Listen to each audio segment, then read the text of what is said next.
बाबा साहेब अंबेडकर पर केंद्रीय गृह मंत्री की एक टिप्पणी ने उनके जन्म प्रदेश मध्य प्रदेश में सियासी गर्मी को नई धार दे दी है। बाबा साहेब की विरासत और उनके सम्मान का मुद्दा अब सियासत के केंद्र में आ गया है। सवाल उठता है कि मध्य प्रदेश ने बाबा साहेब के सम्मान और उनके आदर्शों को कितना संजोया है। दलित उत्थान से लेकर पंचतीर्थ विकास तक सूबे की सियासत ने उनके नाम को कितना सार्थक बनाया है और कितना सिर्फ सियासी हथियार। आज के इस चर्चा में हम परखेंगे बाबा साहेब की विरासत को लेकर मध्य प्रदेश की सियासत की दिशा और दशा कहां तक पहुंची है, मगर उसके पहले नजर डालेंगे इस खास रिपोर्ट पर।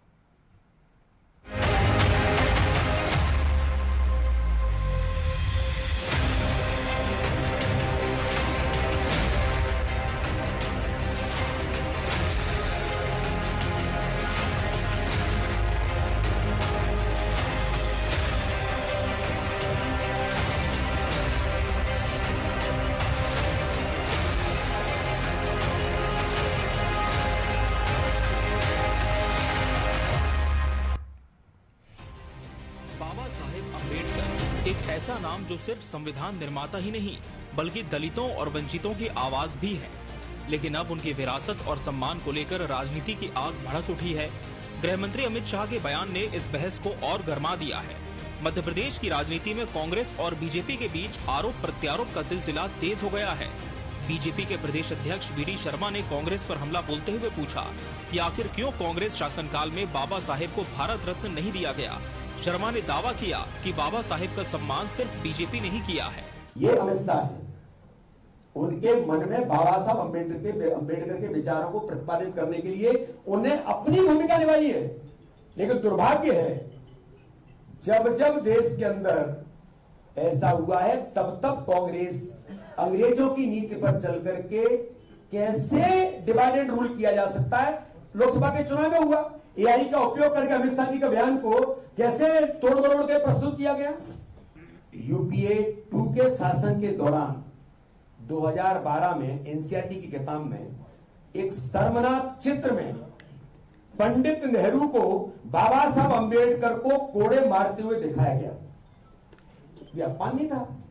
वहीं कांग्रेस ने गृह मंत्री अमित शाह के बयान को लेकर सड़कों से लेकर विधानसभा तक विरोध किया।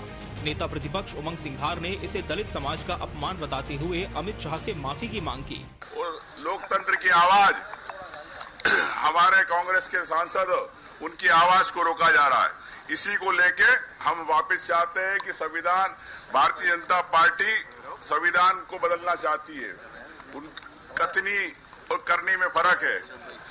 हम इसका विरोध करते हैं कांग्रेस, मध्य प्रदेश कांग्रेस विधायक दल की ओर से, और अमित शाह से चाहेंगे कि तत्काल माफी मांगे। मुख्यमंत्री डॉक्टर मोहन यादव ने भी कांग्रेस पर निशाना साधते हुए कहा कि पंडित नेहरू ने 2 बार चुनाव में बाबा साहेब को हराने की साजिश रची थी। उन्होंने दावा किया कि पंचतीर्थ और अंबेडकर नगर में भव्य स्मारक का निर्माण बीजेपी सरकार की देन है। लगातार पिछले चुनाव में भी जगह जगह अंबेडकर जी के कार्यक्रम किए थे। भारतीय जनता पार्टी ने उनके 5 तीर्थ बनाए जी। अंबेडकर जी के नाम पर विश्वविद्यालय मध्य प्रदेश में खोला गया। उनके जन्म स्थान को भव्यतम रूप देकर के एक तीर्थ के रूप में विकसित किया गया। मैं उम्मीद करता हूं कि कांग्रेस को अपने आत्मावलोकन करने की जरूरत है। वैसे झूठ के पहाड़ों से वो जितनी दुरावस्था में गई और नीचे गिरती जाएगी जी। बाबा साहेब अंबेडकर, जिनकी सोच ने भारत को नई दिशा दी, लेकिन आज उनकी विरासत पर सियासी दल अपनी राजनीति चमका रहे हैं। सवाल ये है कि बाबा साहेब के विचारों का सम्मान किसने किया और किसने उनके नाम का इस्तेमाल। सवाल ये भी है कि ये सियासत बाबा साहेब के आदर्शों को जीवित रखने के लिए है या फिर उनकी विरासत को अपनी अपनी सत्ता के लिए भुनाने की कोशिश। Bureau report, TV 24 news.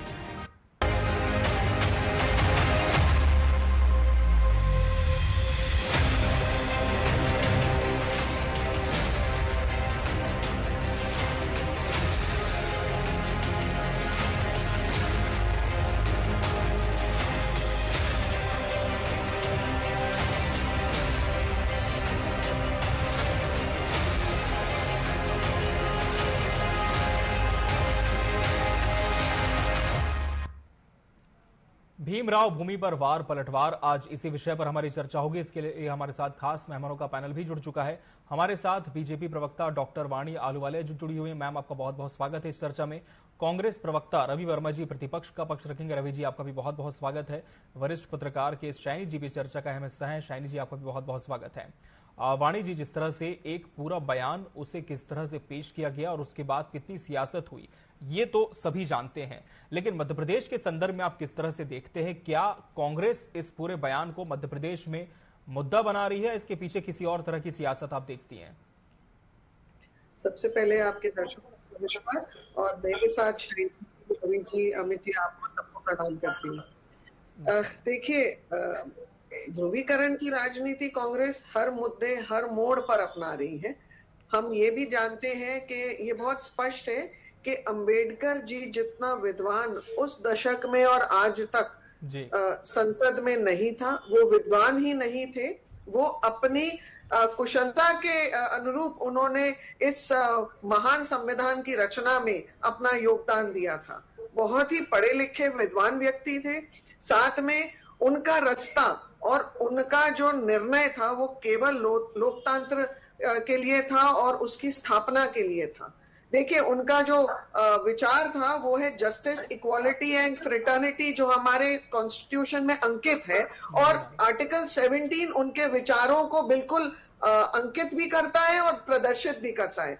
परंतु दुर्भाग्य ये है कि कांग्रेस में अब अस्तित्व खोने के बाद जो इनकी विचारधारा तो है ही नहीं।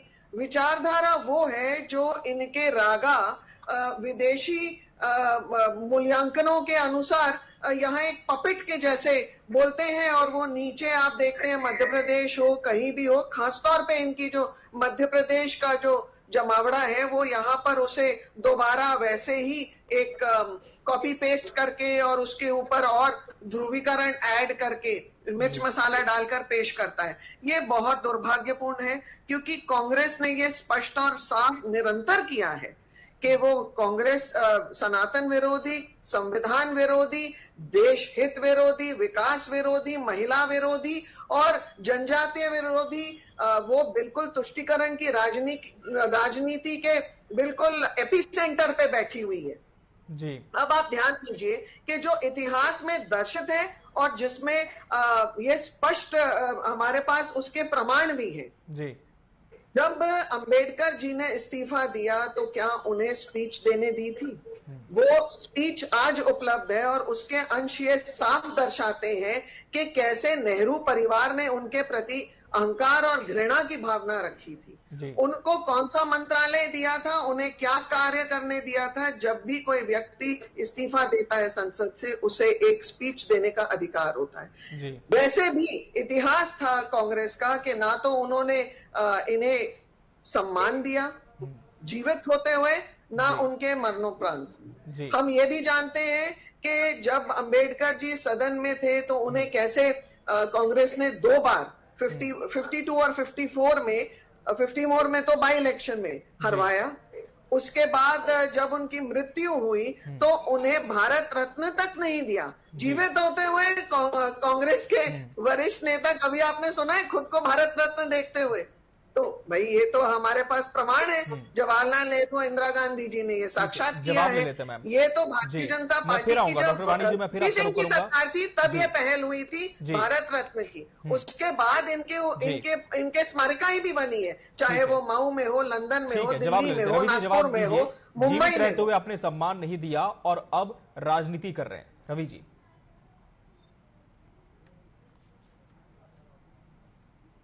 जी, आप सुन पा रहे हैं मुझे? जी आ रही है आपकी बात। जी रवि जी, बीजेपी कह रही कि जब अंबेडकर जी जीवित थे तब तो आपने सम्मान नहीं दिया, लेकिन जब मरणोपरांत अब बात हो रही है तो इस पर सियासत बहुत कर रही है कांग्रेस। मैडम की बात को बड़ी धैर्यता से सुना जी, और उनकी हर सिलसिलेवार बातों का जवाब भी दूंगा, क्योंकि पिछले 48 घंटों से देर का अधिक समय हो चुका है और देश में भारतीय जनता पार्टी और उनके नेताओं का मानसिक दिवालियापन सारे देश ने देखा है। और आज ये बात बहुत सार्थक तरीके से हो जाना जरूरी है कि जब जब बाबा साहब अम्बेडकर के पुतले जलाने वाली भारतीय जनता पार्टी आज किस मुंह से जो है अम्बेडकर साहब के विषय में बात करना चाहती है, इसलिए भ्रांतियां फैलाई जा रही। क्योंकि असल में जब 1946 में जोगेंद्र नाथ मंडल की मदद से बाबा साहब अम्बेडकर बंगाल प्रांत से संविधान सभा से चुने गए, लेकिन विभाजन के बाद वह क्षेत्र पाकिस्तान में चला गया। तब गांधी जी और पंडित जी नेहरू जी ने उनकी पहल पर 1947 में उन्हें मुंबई प्रांत सभा के लिए चुना गया, जिससे बाबा साहब न सिर्फ संविधान सभा के अध्यक्ष बने बल्कि देश के पहले कानून मंत्री बने। जिस तरीके से एक तड़ी पार के द्वारा देश की सबसे बड़ी पंचायत, सबसे बड़ी संसद में आपके मेरे इस देश के हजारों लाखों करोड़ों लोगों के मसीहा, उनके भगवान का जिस तरीके से अपमान किया गया, उस पर माफी मांगने की बजाय जिसका रिकॉर्ड संसद टीवी में जिसके इनके बड़बोले और झूठे अध्यक्ष एआई का प्रयोग करके बता रहे हैं कि संसद टीवी में वो रिकॉर्ड है कि जिस तरीके से हमारे भगवान बाबा साहब अम्बेडकर का मजाक बनाया गया, उनका अपमान किया गया, इसमें माफी मांगने की बजाय आज उनके नेता और उनके प्रवक्ता किस तरीके से झूठ के कसीदे पढ़ रहे हैं, लंबे लगातार झकाफेर झूठ बोलने का काम कर रहे हैं। अगर उन्हें जरा सी भी शर्म आती तो वो उसी संसद में वो माफी मांगते, लेकिन माफी मांगने की बजाय आज भारतीय जनता पार्टी के लोग एक गुंडे, एक तड़ीपार का पक्ष ले रहे हैं। उस तड़ीपार का जो समाज में रहने योग्य नहीं होता है, जिसे न्यायालय ने तड़ीपार दोषी ठहरा दिया था, आज ऐसे लोग बाबा साहब का ठीक है, लेकिन आपने क्या सम्मान दिया? यही तो सवाल है रवि जी कि आपकी पार्टी ने क्या सम्मान दिया? सवाल है मैं जो कह रहा हूँ कि कांग्रेस पार्टी ने लगातार बाबा साहब संविधान को मानने का काम किया है, लगातार उसकी रीति नीतियों के साथ इस देश में कैसे समन्वय दिखाया जाए, कैसे शोषित वंचित लोगों के हक अधिकारों को सुनिश्चित किया जाए। अगर मध्य प्रदेश की बात हो रही है तो दिग्विजय सिंह जी की शासन काल से ही जो है तमाम तरह की समितियों का गठन किया था, उसमें कांग्रेस से अधिक लोग थे और उनसे जुड़ी हुई हमारी जो है सरकारों में योजनाएं चलाई गई कि आज जो है लोग स्टेब्लिश है, आज वो अपने हक अधिकारों की बात कर पा रहे हैं। आज अगर देश पूरी मुखरता के साथ अपराधी का इन कड़े शब्दों का अगर विरोध कर रहा है कि उन्हें माफी मांगनी चाहिए, उन्होंने अपमान किया है, न केवल अम्बेडकर जी का अपमान किया, उस तमाम वर्ग का अपमान किया तो संविधान में निष्ठा रखता है। लेकिन भारतीय जनता पार्टी के लोग किस तरह की बातें करके आज ठीक है, इस पर मैं जरूर काउंटर जरूर लूंगा वाणी जी से। इसके पहले वरिष्ठ पत्रकार के शाइनी जी का भी हम रुक कर लेते। रवि जी आऊंगा आपके पास।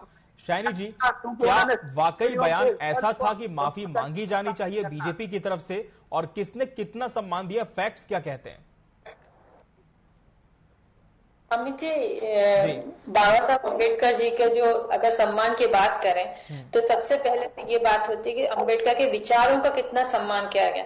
आप चाहे जो भी पार्टी है आज रोटी सेक रहे, राजनीतिक रोटी सेकने के लिए बाबा साहब अम्बेडकर का नाम ले रहे हैं और उस पर इतना धक्का मुक्की हो रही है, लेकिन हकीकत यह है कि आज भी दलित जो समाज है वो किस तरह का जीवन जी रहे हैं। उनको सारा जो भी योजनाएं होती है उसका लाभ तक उन तक नहीं पहुंच पाता है, और कहीं जगह डिस्क्रिमिनेशन होता है, उनको घोड़ी पे नहीं बैठने देते, कहीं मार देते हैं, इस तरह से ह्यूमिलेट किया जाता है। वो जब तक चीजें इससे बाहर नहीं निकलेंगे तब तक बाबा साहब अम्बेडकर का सम्मान नहीं हो सकता है। बाबा साहब अम्बेडकर के जो विचार थे वो इतने देश के लिए और पूरे ना सिर्फ अपने देश के लिए पर पूरे दुनिया के लिए मिसाल था। और उसको जहां तक मुझे मैं जानती हूँ, जितना मुझे समझ है, मैं ये मान सकती हूँ कि हमारे राजनेता जो हैं वो बाबा साहब सिर्फ नाम तो ले रहे हैं और उससे अपनी राजनीतिक रोटी को सेकने की कोशिश भी कर रहे हैं, लेकिन उनके असली जब सम्मान तभी होगा जब उनने जो भी जिस तरह का वो रखा था, एक हमारे संविधान में जो बात कही गई है और जिस तरह की उनकी इच्छा थी कि इस देश में जो होना है वो तभी हो सकता है जब दलितों का उत्थान होगा, जब उनको शिक्षा मिलेगी, उनका स्वास्थ्य के लिए काम होगा, जब उनको हर तरह की सुविधाएं मिली जाएंगी, उनके साथ इस तरह से इंसानों की जैसा बर्ताव किया जाएगा। आज भी हम जो है 21वीं सदी में जी रहे हैं और तब भी हम ये इस तरह की चीजें सुनने को मिलता है, इस तरह की खबरें आती है तो बहुत बुरा लगता है। और आज आप देख रहे हो पार्लियामेंट में धक्का मुक्की हो रही है, कोई किसी दोनों पार्टी जो है विपक्ष है, सत्ता दल है, दोनों बाबा साहब अम्बेडकर को अपना अनुयायी, तो मुझे लगता है कहीं ना कहीं इस पे चिंतन होनी चाहिए और नए सिरे से इस पे बात होनी लेकिन चाहिए। चिंतन भी होना चाहिए, लेकिन जो राजनीति है वो एक पूरे बयान से शुरू हुई है। लेकिन क्या जो बयान दिया गया था, बतौर पत्रकार आप मानती हैं कि बयान वाकई विवादास्पद था, इस पर बीजेपी को माफी मांगनी चाहिए, बैकफुट पर आना चाहिए? के सैनी जी, देखिए जो कहा गया, देखिए बात तो उस पर चली थी, कॉन्स्टिट्यूशन पे बात हुई थी। जी जी, जो बहस थी वो कॉन्स्टिट्यूशन पे होना था, और कॉन्स्टिट्यूशन बहस में क्योंकि कॉन्स्टिट्यूशन बाबा साहब अम्बेडकर ने लिखा था तो इसलिए बाबा साहब अम्बेडकर का उधर जिक्र हुआ, और उसपे एक पार्टी जो है उसको लेकर आप पूरा संसद को भंग कर दें, संसद में इस तरह का हंगामा कर दें, तो वो मुझे नहीं लगता कहीं तक सही है।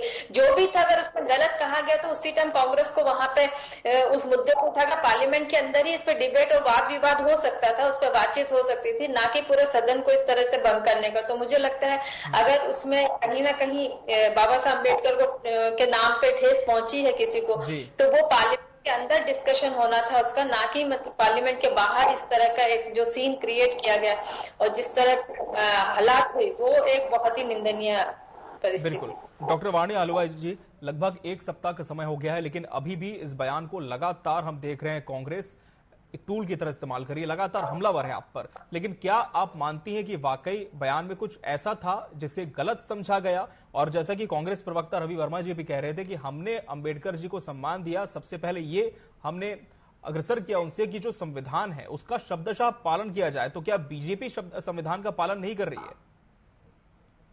देखिए रवि जी कुछ चीजें भूल रहे हैं।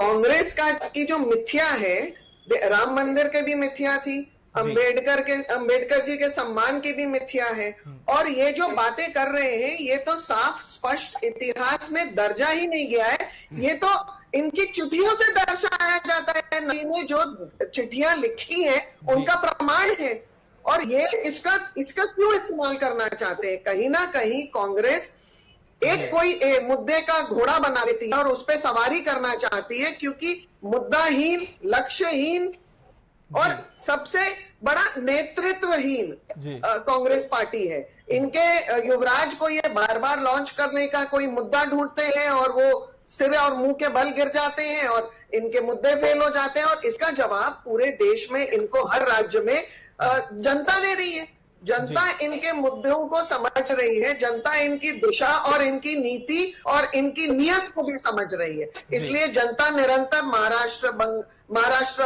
उड़ीसा या अपना हरियाणा, उत्तर प्रदेश के by election, Rajasthan, MP, Chhattisgarh, सब जगह तो मुंह तोड़ जवाब दे रही है। ये मेरे को बताइए ना कहां पर इनकी अस्तित्व की पहचान बची है? तो यहां पर भी ध्रुवीकरण करके ये मुद्दाओं को पेश करते हैं। और मैंने सबसे पहले बताया है कि राहुल गांधी जी के जो कोचिंग इंस्टीट्यूट से जो इनको बाहर से कोचिंग मिलती है, ये उसके पपेट शो करते हैं। तो नीचे देखिए, मुझे ये बताइए, अभी 28 तारीख को कांग्रेस का एक बड़ा अधिवेशन है, तो क्या कोई इतना हिम्मत रखता है कि अपने मुद्दों को सामने लाएगा और बलि का बकरा बनेगा? कांग्रेस में कोई भी एक व्यक्ति नहीं है ऐसा जो इतनी हिम्मत जुटा पाएगा और जाके मुद्दाहीन विचारधारा का पर्दाफाश कर पाएगा सबके सामने और उन्हें रास्ता दिखा पाएगा, क्योंकि वो बलि चढ़ जाएगा। तो यहाँ पर भी जो कांग्रेस बोल रहे हैं, जो ये जानते हैं कि ये गलत बोल रहे हैं, परंतु इन्हें पार्टी में रहना है और इन्हें बोलना है, तो झूठ बोले। रवि जी, क्या अस्तित्व की लड़ाई है इसलिए बाबा साहेब पर बात आई है? देखिए, अस्तित्व की बात जब बाबा साहब के अस्तित्व पर कोई सवाल उठाएगा तो उसका रिपोर्ट उस गुंडे के कार्यकर्ताओं को और उस पार्टी के लोगों को, ऐसे ही भारतीय जनता पार्टी के लोगों को और देश की जनता जवाब देगी, क्योंकि उन्हें इस बात को छुपाने में ही मजा आता है। वो सत्यता से लगातार कोसों दूर है। वो इसलिए कोसों दूर है क्योंकि उनका देश की विचारधारा तो देश से कभी रहा नहीं है। जो देश विरोधी सावरकर की सोच रही है, वो लगातार उसने बाबा साहब के संविधान को, उनके पुरखों ने लगातार अपमानित करने का काम किया, लगातार संविधान का मजाक उड़ाने का काम किया है। 3 से 4 माह पहले ही किस तरीके से ज्योति मिर्जा, लल्लू सिंह, तमाम भारतीय जनता पार्टी के आधा दर्जन नेता लगातार संविधान को खत्म करने की बात करते हैं, और जब किसी संविधान के सहारे जीतते हैं और शपथ लेते हैं तो संविधान को खत्म करने की बात के साथ साथ ये देश में बाबा साहब का भी मजाक उड़ाते हैं। ये सब ऑन रिकॉर्ड है कि सावरकर की घृणित सोच किस तरीके से आज देश के वातावरण में बेमनस्ता पैदा करना चाहती है। अगर ये लोग सच्चे और अच्छे लोग हैं तो बाबा साहब का अपमान क्यों करते हैं? ये हर समय इनकी जो एक घृणित सोच है वो क्यों इनके जुआ पर आ जाती है? लगातार इन्हीं के लोग इस तरह की बातें क्यों करते हैं?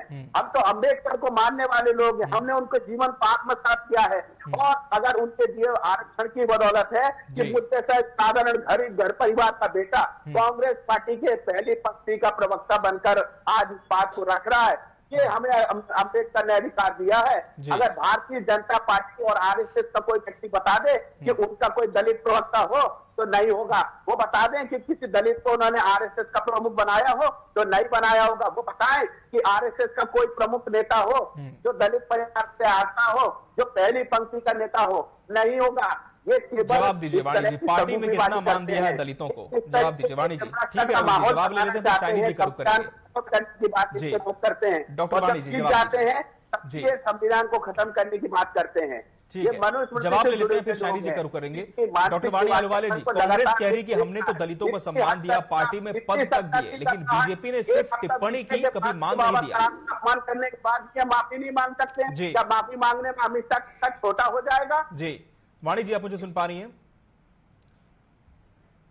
डॉक्टर वाणी आलूवालिया जी, क्या आपको मेरी आवाज मिल पा रही है? वाणी जी, क्या आप मुझे सुन पा रही हैं?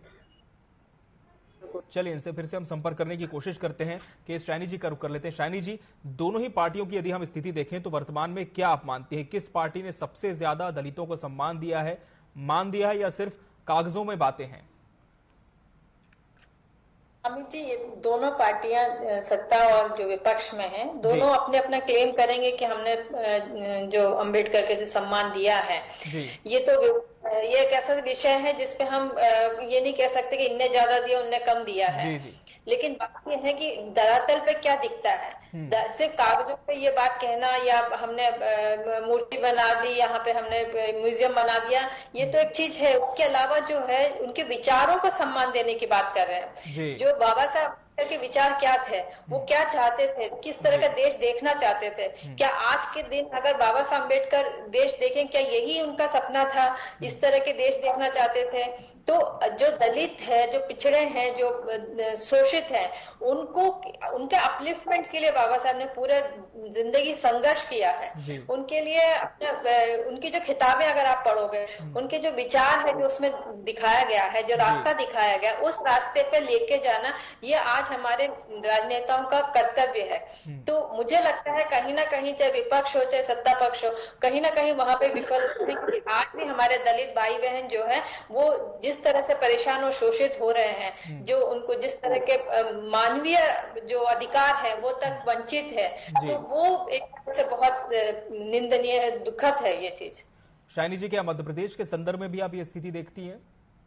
जी, मैं मध्य प्रदेश की, हम तो कई गांव में जाते हैं जब, तो हम देखते हैं कि वहां पे किस तरह से दलितों के साथ व्यवहार किया जाता है। उनको कुओं से पानी नहीं, उनके हाथ से पानी नहीं पीते हैं, उनको किस तरह से एक तरह से छुआछूत का जो हम कहते हैं कि अनटचेबिलिटी हमारे देश से चला गया। लेकिन आप आज गाँव में जाए, मध्य प्रदेश के कई रिमोट गाँव में जहाँ हम खुद गए हैं, वहाँ पे दलितों के साथ बैठ के खाना नहीं खाते, उनको अलग से बिठाते हैं, उनके पानी। ठीक है, चलिए, समय हमारे पास कम है, जल्दी से जवाब ले लेते हैं। डॉक्टर वाणी आलूवालिया जी, जैसा कि शाइनी जी कह रही है कि दलितों को आज भी कहीं ना कहीं अपने सम्मानों से वंचित होना पड़ रहा है। प्रदेश में 20 साल से आपकी सरकार है, लेकिन क्या वाकई ऐसी स्थिति है जैसे कि कांग्रेस भी आरोप लगा रही है? देखिए, कांग्रेस के आरोप खोखले हैं जितना ही उनकी विचारधारा है। क्योंकि अगर किसी सरकार ने काम किया है जनजातीय क्षेत्र में और पिछड़ों के लिए, वो है भारतीय जनता पार्टी। आपको ध्यान होगा कि पिछड़े आयोग का भी स्थापना वाजपेयी जी ने की थी। निरंतर इस पिछड़े वर्ग के लिए शिक्षण संस्थाएं, स्वास्थ्य की सेवाएं, अभी वर्तमान में आयुष्मान भारत जैसी एक विराट स्वास्थ्य की जो इंश्योरेंस स्कीम है, वो किस सरकार ने स्थापित की है? पहले तो हमारी सरकारों में कांग्रेस शासन जब था, तब गरीबों को अपने सांसद या विधायक के पास हाथ जोड़ के जाना पड़ता था, चिट्ठी दे दीजिए, हमें अपने मरीज को भर्ती कराना है, इलाज के लिए पैसे नहीं होते थे। वो सारी दिक्कतें अब हल हो चुकी हैं। गरीबों को उनके लिए उपयुक्त उपचार, और वो भी बहुत अच्छे दायरे में अस्पतालों में आयुष्मान योजना के तहत मिलता है। पानी मिल रही है, बिजली मिल रही है, घर में गैस मिल रही है, धुएं से वंचित है हमारी मातृशक्ति। उसके अलावा सड़क है, उद्योग का स्थापना हो रही है। हम विकसित भारत के को आगे बढ़ा रहे हैं। 2047 का जो परिदृश्य है, उसमें सामान्यता, हर वर्ग को लेकर उन्नति और इस देश की खुशहाली को लेकर के चिंतन करते हुए ये सरकार आगे बढ़ रही है। चलिए, तो कहीं ना कहीं लगातार बात यही है कि दलितों को कितना सम्मान मिला और बाबा साहेब अम्बेडकर पर जो बयान दिया गया है, क्या वाकई इस पर ऐसा कुछ है जिसे मुद्दा बनाया जाना चाहिए। आज इसी पर हमारी चर्चा केंद्रित थी। बहरहाल समय हमारे पास इतना ही था इस चर्चा के लिए। आप सभी मेहमानों का बहुत बहुत धन्यवाद हमसे इसमें जुड़ने के लिए। इसी के साथ बड़ी बहस डिबेट लाइव मध्य प्रदेश में आज के लिए फिलहाल इतना ही। मुझे और मेरी पूरी टीम को दीजिए इजाजत। नमस्कार।